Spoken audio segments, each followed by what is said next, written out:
Hello again, this is the video that I mentioned about women and men differently considering something deep, intimate in a conversation, which is that men tend to look beside a woman and the woman wants to look directly at the face of the man or other persons, I suppose.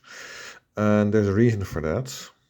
But she doesn't know it. It says she's written 6 books on the evolution, biology, and psychology of human sexuality, monogamy, adultery, and divorce, gender differences in the brain, which there are, of course. This is not just from my brain. That's all bullshit from woke morons.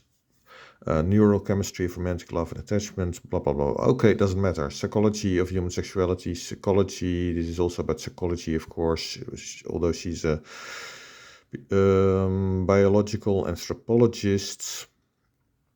Let's listen to what she says about this topic. First of all, that we don't understand men any more than we understand women. As a matter of fact, men fall in love faster than women. Well, they don't. I do, and that's going to be published in my book. Because it's so visual. Men are more dependent on their girlfriends and wives because they've got fewer intimate connections. Yeah, that's correct, and you know why that is. With other men. Yeah. Men are 2.5 times more likely to kill themselves when the relationship is over, and men are more likely to remarry after a spouse has died or deserted them. So I think as we come to understand women, I think we are also going to come to understand men. Yeah, I already do. The reason it has to do with a different type of thinking of men and women. It's very logical. Everything she says you can deduce really from certain axioms of thinking, which I think are true, because I see them confirmed every day. Okay, but that's going to be published in my book. Intimacy between men and women that I think that comes out of our evolutionary past. No. We tend to get intimacy out of face-to-face talking. We swivel until we're right in front of each other, and we lock eyes with what is called the anchoring gaze, and we talk. And we regard that as intimate. And men tend to sit side by side and look straight forward and not look at each other at all, and regard that as intimate. And I think they both come from our evolutionary past. I think a woman's intimacy comes from millions of years of holding that baby in front of your face, controlling it, reprimanding it, educating it with words. And so words and face-to-face contact is intimate to women. Whereas I think for millions of years, men had to sit behind a bush on the grasslands of Africa and keep their eye on the grasslands, hoping the zebra is going to come by so that they can hit it in the head with a rock. And they can't be sitting there talking to somebody like this. They've got to talk while they're looking forward. And I think this can complicate relationships. You'll see. That's absolute bullshit. She doesn't know what she's talking about. I experienced it and I've seen it, and it has absolutely nothing to do with evolution. It has to do with, and the first time I saw this video, I immediately thought, yeah, that's bullshit. It comes from one, intimacy, evading too much intimacy, the feeling of too much intimacy, which means looking at someone, especially a woman, but with men it's also possible. That distracts, and men are in a way easier to distract, but because the different type of thinking they do.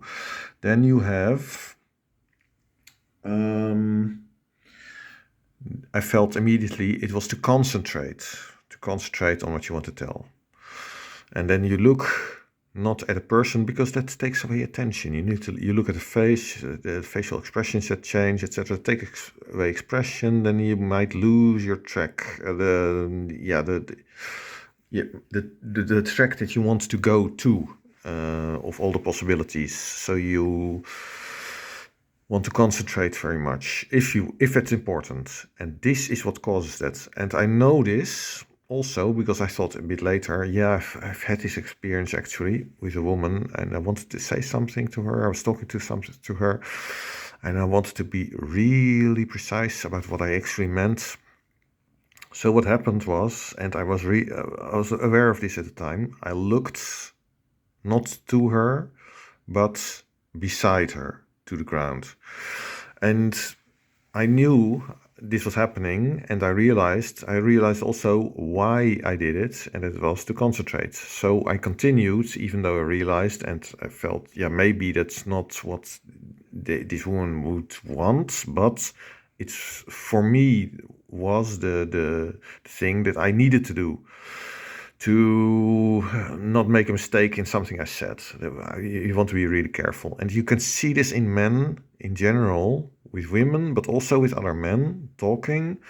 And if they really want to concentrate, they don't look at the person they're talking to, but they look at the ground or look at the air, because then they can formulate their thoughts. They might as well close their eyes.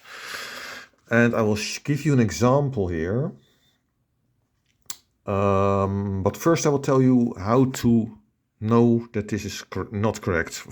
What you do is, first, you can know it from experience, and I know it from experience. But she's not a man, so she doesn't know it. But you could have asked men who are aware of their thinking. They don't do that. Let's see. You can imagine yourself in the position of someone, a man, even as a woman. It's not that difficult. It's simpler. That's something I will go into as well in my projects. For example, what I've done is to emulate autists. Then I just switch off my feelings. And then what one guy said, I thought he was trolling at first. And I thought, yeah, maybe he's serious. So I decided I switched off all my feelings. I reread what he wrote. And then I realized, oh, wait, he's telling the truth, but only if he's autistic. And those are things you can do. You can sort of emulate people who are different. But in this case, it will probably be quite difficult for a woman to emulate a man. Then you can imagine yourself in the position, and using axioms, sort of think ahead at what would happen. What are the logical possibilities, and why would one happen, or why not? Then the fourth option is this. She thinks it comes from evolution. Okay, then you can look at other times in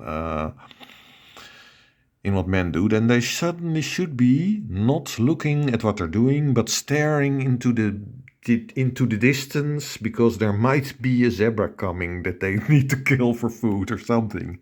That just doesn't happen. It's bullshit. That's not it. Or you're concentrating on programming and suddenly you stare in the distance because that doesn't happen. Has nothing to do with it. It is to do with concentration, and I'll show you this example. So this is from 1420 by, was it Danilov or Daniel? I don't know why it's not shown here.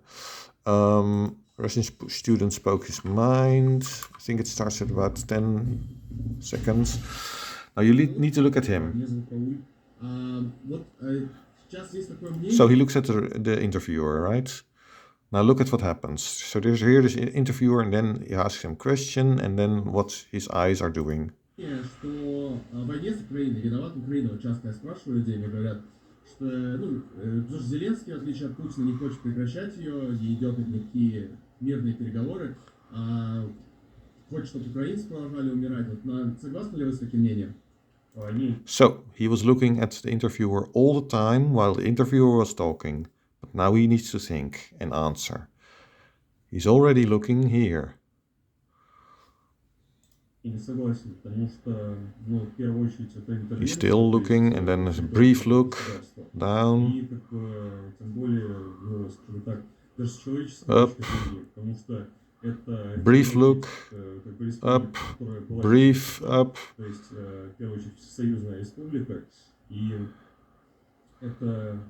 down, brief, just to keep contact. This is a really good example, this video, of this in action. I'd seen it before, and of course I had done it myself in some situations. In one in particular, I realized with a woman, I was looking at not her, but the ground, because I needed to concentrate. I felt this, and I knew this of myself. Why does this woman not know this? She doesn't know how to analyze. In particular, as I mentioned, if you have the theory that men need to gaze into the distance because it's for evolution, then it would happen in other situations in which you're concentrating, like a programming or maybe fixing some device or something. It just does not happen. It's not correct. It happens in these situations. You need to concentrate to answer the question correctly. Possibly you're thinking about consequences. For example, in Russia, what can you tell, what can you not tell? Because there's there's repression going on. There's no free speech there. This is it. That's it for now. Bye.